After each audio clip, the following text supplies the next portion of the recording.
Hello, everyone. We are rolling for the first episode of season 2 of the JJF1 podcast, where Jonah and Jordan talk about all things related to F1. Jordan's dancing. I'm here. I'm Jonah. That's Jordan. Welcome to season 2. We're here to talk about the Bahrain Grand Prix, where Charles Leclerc for Ferrari won with Carlos Sainz in second and Lewis Hamilton in third. Jordan, welcome to season 2. I am excited. How are you feeling after this race? How are you feeling for the start of the new season? Well, I'm dancing still from the champagne music. I always do a little dance. I'm still dancing. I'm still happy. Forza Ferrari! I'm so happy to see a new team on the top step of the podium. You've had a lot of repetition aside from AlphaTauri and Ocon, those one-off wins. We had a lot of And repetition. Ricardo. And Ricardo, a lot of repetition over the past 2 years on the top of a step of the podium. A lot of Red Bull, a lot of Mercedes. It's nice to see a new team we haven't seen since 2019, since Monza 2019, on the top step of the podium. And for those who know me, know I'm a big Charles Leclerc fan, know I'm a big Carlos Sainz fan, and I'm very happy to see them do incredibly well. And in a race that was full of storylines. So I can't wait to get into it with you. What are you feeling? I mean, I have never been so loud on my own before. I mean, I have a very small apartment. I'm in France right now, for those who don't know, and I feel like everyone around me could hear what my reactions to what was going on for this race, because that was insane. I mean, I thought that Charles Leclerc was going to win after, maybe 10, 15 laps in, but I didn't think that he was going to win like that. You know what I'm talking about? Absolutely. All right. Well, I have a few notes here of things that we could talk about. This is in general about the entire weekend. So first off, 2022, it's season 2 for us, but this is a new era of cars in Formula One. More focus on downforce, more focus on following. What do you think now that we've seen the new cars in a race? What do you think? Well, overall, it's very interesting. I actually really, really like what the Sky Sports team said about. I don't know if you were watching on Sky Sports, or if you're now in France, you're watching on the French channel. No, I have F1 TV. I was listening to Croft and But Brundle. I really, really liked what Martin Brundle said at one point. He said that they're doing a much better job than he expected to be following along. We saw throughout testing very different designs for these cars. Whether it be smaller side pods, larger side pods, No side pods. no side pods, basin type side pods, the undercut, the floors. We saw very, very different designs. And also, we see designs on the outside. None of us have seen the floor designs, really. That's where most of the downforce is coming from. So because of all these designs, you would think there'd be such a discrepancy between the speeds and the pace of each car. But really, they did a really good job of following along with each other. And I really think that we put a lot of emphasis on the aerodynamics this year with the new regulation changes. But I think a lot of people forgot about how important engines are. And, Ferrari's the one team that's always been engine. And I really can't wait to touch on that much later. But so far, in terms of the 2022 regulations, I like how it's much tighter racing. I think one of the major proofs of how tight the racing was a little thing that we're going to talk about later between Max Verstappen and Charles Leclerc, where they were basically going back and forth for like 5 laps in a row. And I was looking at the way that Max was making those passes on turn 1, and I said there is no way that the cars from last year would have been able to make those moves from that far away. So it was absolutely beautiful to see. I am a huge fan of the 2022 cars. I think they look beautiful to begin with. And Yeah, I mean, I think that we have an amazing season ahead of us. If this is the kind of races that we're going to get over the next 20 something races. Um, wow. Well, with the new regulations, this also means that we have had some teams that have moved up the order this race. Most notably, has scored points, which is something that they haven't done since 2020. And Alfa Romeo had double points. Not only did Alfa Romeo have double points, Valtteri Bottas finished in sixth, and Guan Yu Zhou uh, finished in 10th. So I don't know when the last time they scored double points was, but it definitely wasn't recently. So Jordan, I mean, talk us through the way that these teams have managed to pick it up from being what was ninth and 10th in the constructors championship, and now they're in the midfield. Well, it's actually, I'm really happy that you're mentioning this because it's touching on the point that I left on last. What do those two teams have in common? They're Ferrari powered cars. They're cars that, get their engine from Ferrari and have the same engine that is in the Ferrari winning car. The only thing that differs between those two cars are the aerodynamics. So it's just very interesting to see that the common factor between those two teams that have moved up the pecking order, let's say, last year were bottom teams. The highest Antonio Giovinazzi was in qualifying last year was P10. And that happened in Monaco. So I think that we are really, they were talking about the war of attrition during the broadcast. I think it's a war of attrition of the engines. Red Bull powertrains and Mercedes engine are not doing so well. If you look at the standings, McLaren, Aston Martin, and Williams all are Mercedes powered cars, and the bottom six was comprised of all of them, which is crazy to see. Mercedes used to be the pinnacle of engine manufacturing for the past 5-6 years, but it seems like they've gone downhill. So I think that the main factor for them going back into the midfield, teams like Haas and Alfa Romeo, number one, they have experienced drivers. I don't know about you, but during the safety car restart, I was monitoring Valtteri. I was seeing where he is. I was seeing if he could pass Russell. I was hoping he could pass Russell, and I was kind of hyping myself up for it. Of course, you were following Valtteri. You're the biggest Valtteri fanboy in Montreal. 100%. I was following him. I was making sure that he was still in it. And yeah, they have experienced drivers now with Magnussen too, which is leaps and bounds ahead of Mazepin in terms of experience, to say the least. And Valtteri Bottas has five constructors championships under his belt. So they have much more experienced drivers, and they have the best engine on the grid. I think those two factors make them, part of the top of the midfield. Honestly, if you really think about it, Magnussen and Bottas finished best of the rest this race, and it's amazing to see. Isn't it really amazing? Yeah, I love it. I mean, what I think about, when I think about Haas right now, I think about redemption, because Haas openly admitted that they were going to throw away next season so that that last season, 2021, so that they could focus already on developing the 2022 car. And a lot of people thought that was an iffy decision, but it looks like it paid off. And I'm really happy that Haas finally proved that moving into development for 2022 super early was worth it. I mean, I've never seen Gunther Steiner so happy since I've began rewatching F1 for the last few seasons.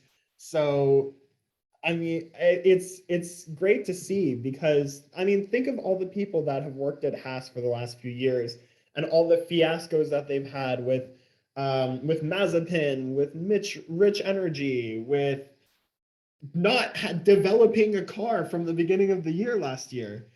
this is finally showing that the strategy worked. Not this, I wouldn't say this is the Ferrari master plan, but this is the Haas master plan that finally came to work today.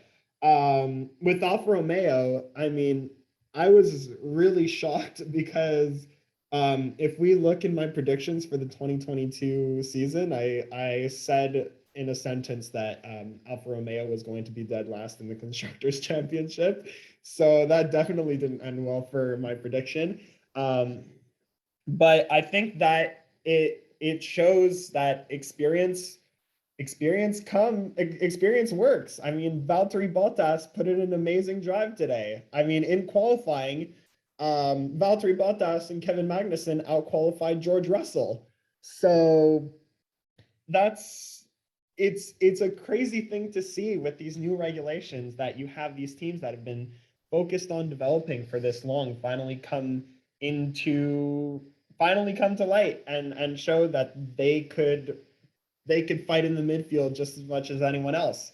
And I really got to give a hand to Guan Yu Zhou, who he did well this weekend. I'm very, very happy for him, honestly, because we both thought that there could have been a few people that were more deserving of that seat, but I think that he showed this race that he was calm and composed. He made some good overtakes, and he pushed that car, not toe to toe with Bottas, but definitely on the same wavelength. So that's what I got to say about those two teams, because they proved it was all worth it. Yeah, they definitely did. And you're talking about the fiascos it has. I love touching on that, because we don't really think about, as fans, what goes on behind the scenes. With the whole fiasco of Dmitry Mazepin and Nikita Mazepin and the Uralkali sponsor, because the sponsor is so dependent on a driver.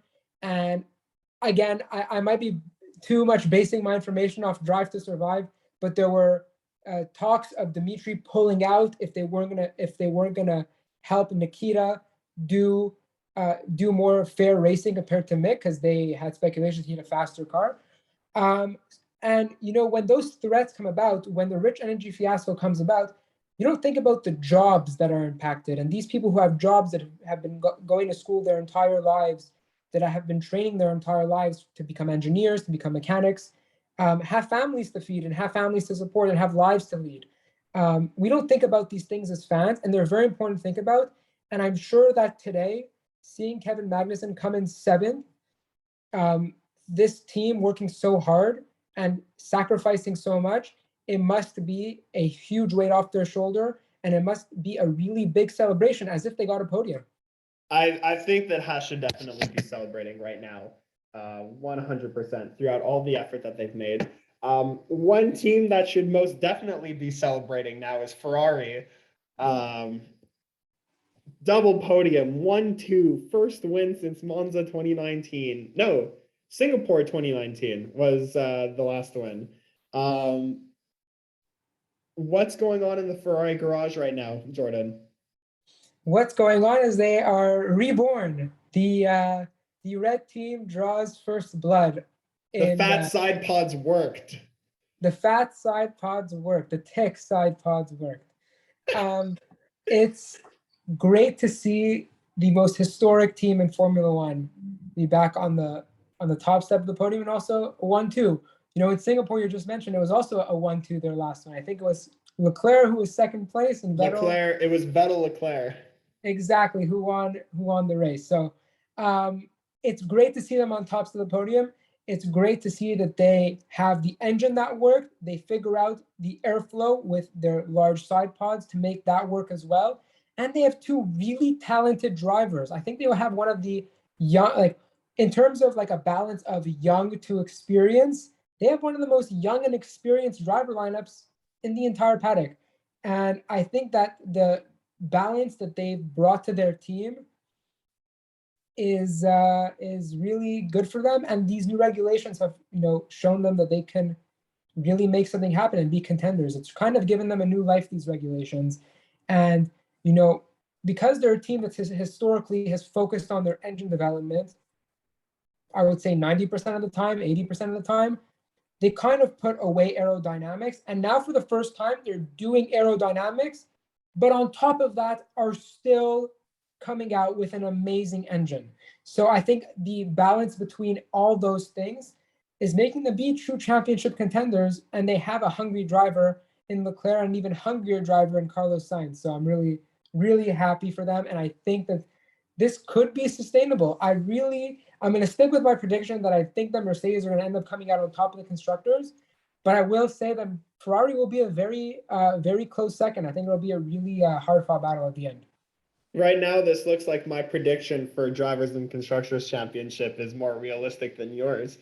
But I think that this is an amazing time for Ferrari. I mean, think of all the tractor memes that we made fun of them for in 2020, where they had an awful car that barely made it into Q3.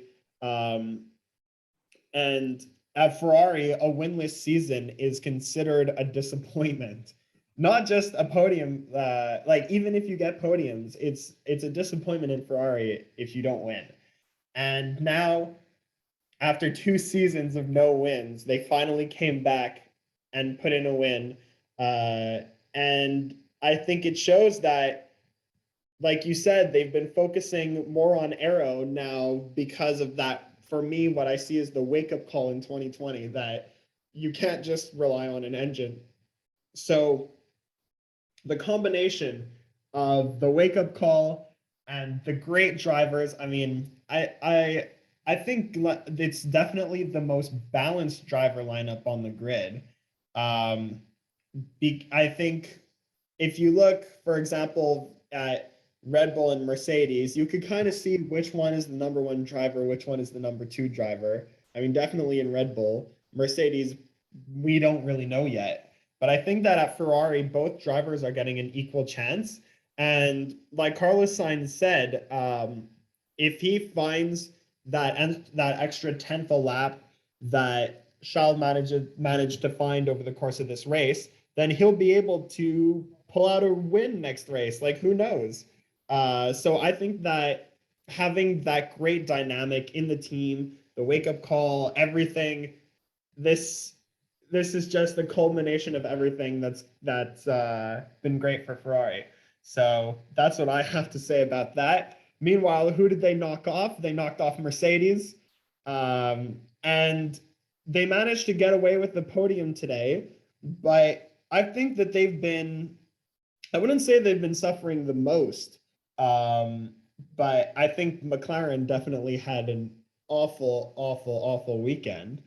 But from being the 7, 8 straight Constructors Championships, and now being extremely happy with the podium, where has this come from? I mean, for me, I see that they haven't managed to fix their porpoising problem. First time we're going to say that on the podcast. And I think that they've had a lot more difficulty fixing that, and maybe the no side pod strategy isn't working as well. I mean, where do you think they go from here? It's very hard to say where they go from here. Again, I know I'm going to say this a lot in this podcast, and I might get a little repetitive here, but I really think that it comes down a lot to the engine. It's not a coincidence that the bottom 6 teams all were Mercedes powered. It's not a coincidence that both Aston Martins failed to get out of Q3, and it's not a coincidence that Daniel Ricciardo failed to get out of Q3. I understand that he did not have as much testing as everybody else, but I really do think that a lot of it is derived from the engine issues and on them going bold with their aerodynamic design. We can talk all day about their aerodynamic design. To say the least, it is a very bold design that no other team has thought of. So maybe they've gone too bold, like on George Russell's Q1 lap. Maybe they've gone a little too bold and they've overshot their shot. So I think that's where it comes from. And I think the reason why they got their podium today was a little bit of luck was on their side with Red Bull powertrains not showing up. and Lewis Hamilton's experience in a race car and comfort at that team. That's what I have to make of the situation. But it can be argued that these new regulations just don't suit them. Maybe their floor design is not as well manufactured as the others. We don't know a lot of things yet, and we'll only figure out as soon as the season goes by. Yeah, I 100% agree with you. I mean, you talk about the floor.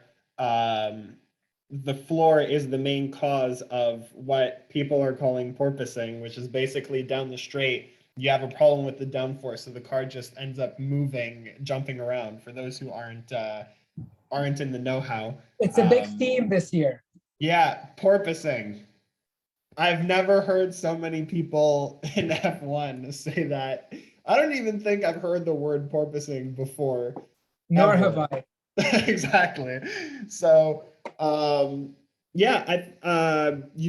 let's break it down. Let's talk about the engine. I mean, McLaren had a horrible weekend.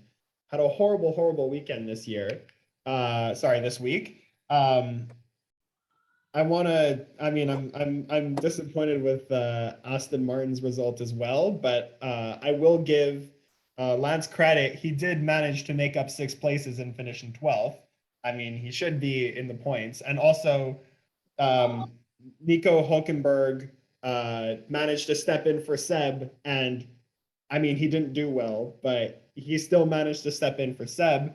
But really, the engines have been, I mean, if Mercedes managed to not develop their engines enough, then what is the potential of what could happen here? So, yeah, the engine, no McLaren, no Aston Martin, Mercedes failing to fix their porpoising problem. George did not have an amazing qualifying, but finishing 4th was a good result for him. I would say damage control. This is definitely the best damage control Mercedes has done in a while. But yeah, I think that Mercedes, the works team, has a lot of work to do, and definitely the engine manufacturers have more work to do as well to help their supplier customers. Yeah, it's very interesting that you bring that up, especially George Russell's performance. In qualifying, it wasn't the best. He qualified P9, and there was a lot of memes circulating about how Bottas was ahead of him. But Traditions. Yeah, but also majorly ahead of him. I think it was like 3 or 4 places ahead of him. And he didn't have a great showing in qualifying, but he did have an amazing showing during the race, given the cards that he was dealt. I was very impressed to see that he had a 4th place finish. He was right behind Lewis, and it was just, to me, the difference between them two at that point was the experience factor and the fact that Lewis, is more bold with his moves. And yeah, I think George Russell put a really good performance during the race. And it's just funny because we're so used to calling him Mr. Saturday. I think this weekend he was Mr. Sunday. Yeah. There was this running joke where they said that Alex Albon was going to take over the Mr. Saturday role at Williams from Russell. Albon did a decent job, I think, in general. I mean, still no points, but for a first outing in Williams, I feel like he didn't do too badly. Yeah, look, he's trying to get used to a new engine, a new team. It's his first team outside of the Red Bull family. They might have certain things that within the Red Bull family are sort of similar. So it's really his first experience in a completely different environment. And I think qualifying, the Williams we didn't have much talk about the Williams in testing, especially with Nicholas Latifi's fire on day 2. And them not really, punching above their weight. I think Albon did really well punching above his weight. He outqualified the Aston Martins and was right up there with Lando Norris. So I think that he extracted as much as he could. And I think it's a really good outing for Albon, especially given that he's in a Williams. And I think that if he keeps this up, continues showing progress with them, he's on a 1-year deal. He could get another deal for next year. Yeah, that's very true. Now that we've covered the teams in general, the way that we feel the teams have gone, um, I have the headline for this part of of this part that I want to talk about is following works. Let's talk about Max Verstappen and Charles Leclerc during the race. I think my favorite part of that race was seeing Max and Charles go toe to toe, car to car, neck and neck, whatever you want to call it, for so long and making the passes in turn one, the passes in turn four, the passes in turn 11. I loved it. Walk us through what happened. Yeah, and I I really loved it too, and it was great to see such close racing for a long period of time. Uh, After the, I think it was the first pit stops, or it might have been the second pit stops, um, Leclerc came out and Verstappen had cut the gap because he had pitted a lap before and he was on new soft tires. And because of the DRS wing flaps opening, uh, Verstappen was able to pass Leclerc on the first DRS straight. But for about 5 consecutive laps, Verstappen was able to pass Leclerc, but Leclerc was able to repass Verstappen on the following DRS straight. They were sort of back-to-back DRS straights at this track, and was able to pass Verstappen back in the other DRS straight. And it was such close wheel-to-wheel racing for a solid 10 minutes, 8 minutes, and it was really great to see such close wheel-to-wheel racing. I think it was the longest amount of wheel-to-wheel racing we had in the past 2 years. You know what this reminds me of, Jordan? This reminds me of the Bahrain Grand Prix in 2014, where Hamilton and Rosberg went neck and neck for many, many, many laps. I mean, this is very reminiscent of that for me, and I'm I'm very happy that the new regulations look like they're working. That's all that I need to say. I mean, there's no way that this sort of racing and this sort of tight racing would have worked last year because the cars are able to basically go one right behind the other and only lose 10 to 20% more downforce. So it's amazing to see. But then as we moved through the race, we had Pierre Gasly's car going on fire, which meant that there was a safety car, which means that there was a safety car restart. How worried were you? I mean, I was very worried at the safety car restart. What were you feeling around that time? I was feeling that they were going to get it right. I had zero worries in my body. I thought they were going to crash. I thought someone was going to crash. No, I was very confident that the stewards were going to get it right in terms of the procedure. You know, there was a lot of talk. The broadcasters were basically talking about how they were not even over what happened in Abu Dhabi yet, and how they were very worried. But I was very confident the stewards were going to get everything right and have everything in order. And I was just, I'll be honest, I was watching Bottas's number 7, seeing if that would change. But in terms of the front of the pack, I really thought that, there was talk of Verstappen's car being slower in the corners. I was looking at Sainz mostly to see if he could pull a move on Verstappen. And it ended up being that he was able to pull the move once Verstappen's engine, sort of failed on him. Yeah, it turns out that he didn't need to make the move. Yeah, we really need to talk about Red Bull and specifically Red Bull powertrains, because not one, not two, but 3 Red Bull powered cars had to DNF. And the only car that didn't DNF was the car with the least experience behind the wheel, and that was Yuki Tsunoda. Well, Jordan, you guess what my next note is? We have my to talk next about note is what's going on with Red Bull powertrains. So hold on. Let's give a backstory a little bit for those who aren't aware about what's going on with Red Bull powertrains. So last year, Honda was the engine manufacturer for Red Bull and AlphaTauri, and they pulled out of Formula One at the end of last year. But what did Red Bull do? Red Bull bought most of the assets of Honda's engine making manufacturer, and created Red Bull powertrains. So now Red Bull are making their own engines for them and their sister team AlphaTauri. So they're using the same engine that won the world championship last year. And three of the four failed.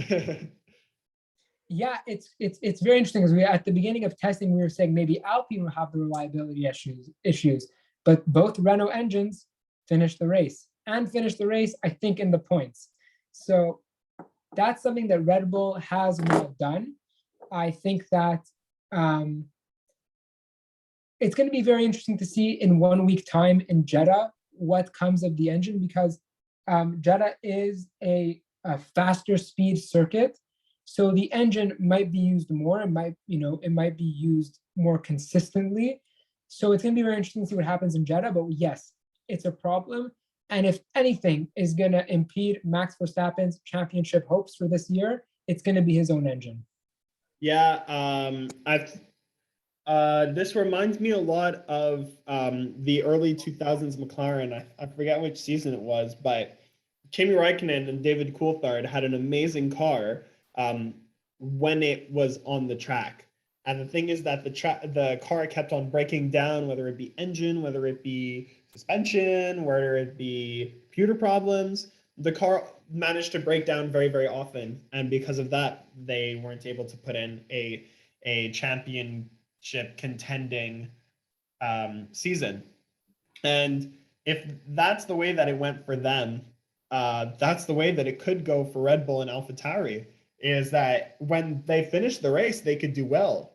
But the question is, are they going to finish the race? Dun, dun, dun. Dun, dun, dun. Well, no, it's a very interesting point that you bring up, because Red Bull last year, the Honda engine clearly was an amazing engine, and Honda took a lot of pride in manufacturing the engines for the championship winning car. And now that the car has number one on the front nose, it's a lot more interesting to see how Red Bull itself is going to manage this problem internally. And I'm very excited to see this happen next week. Well, speaking of which, next week we are in Jeddah for the Saudi Arabian Grand Prix. And just as we do every single race review, we make bold predictions for the next race. So Jordan, do you have any bold predictions for Saudi Arabia? I do. I have a bold prediction for Saudi Arabia. I think that Lewis Hamilton will be in the top two. And I know that's a bold prediction. Wasn't a bold prediction last year, but it's a very big bold prediction this year. I think Lewis Hamilton will be in the top two. You want to know what I think, Jordan? I think George Russell is going to get a podium. Oh, who knows? Who knows? I don't know. I think with the way that the engine reliability looked this week for Red Bull, who knows what could happen? I mean, we could have another situation where maybe they will finish the race, but they'll just lose power for half a lap or whatever, like what happened to Leclerc in Bahrain in 2019, and manage to give a podium to Russell or give a podium to Lewis. Yeah, I think that Mercedes did a really good job at doing damage limitations this weekend. And I think that, a week is not a lot of time, but I do think that it's enough time for them to maybe figure out some sort of minor problems. And I really think that Hamilton will be in the top two, maybe even win the race. I'm actually more confident in him winning the race than anything. I mean, Hamilton has won a race every single year of his career. So if he doesn't win a race this year, I think that should be a career-ending move, but that's the way that I think of it. Maybe, but yeah, so I think that. And as always, I'm hoping that Aston Martin has a good showing, because we didn't talk a lot about Aston Martin this podcast, but that is something that needs to change as soon as possible, because I don't know what's going on with them, but I really am hoping that they have a good showing.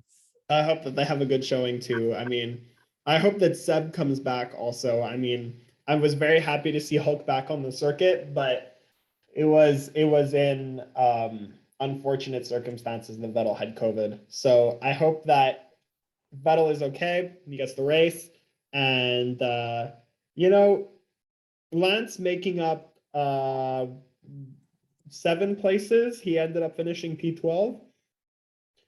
Pretty solid race in my opinion. But the thing is that it shouldn't have been P19 to P12. It should have been P12 to P7. But anyways, or P5. I can't do math. It's late. So yeah. Well, if you want to listen to us talk about the races for the rest of the season, including next week's Saudi Arabian Grand Prix.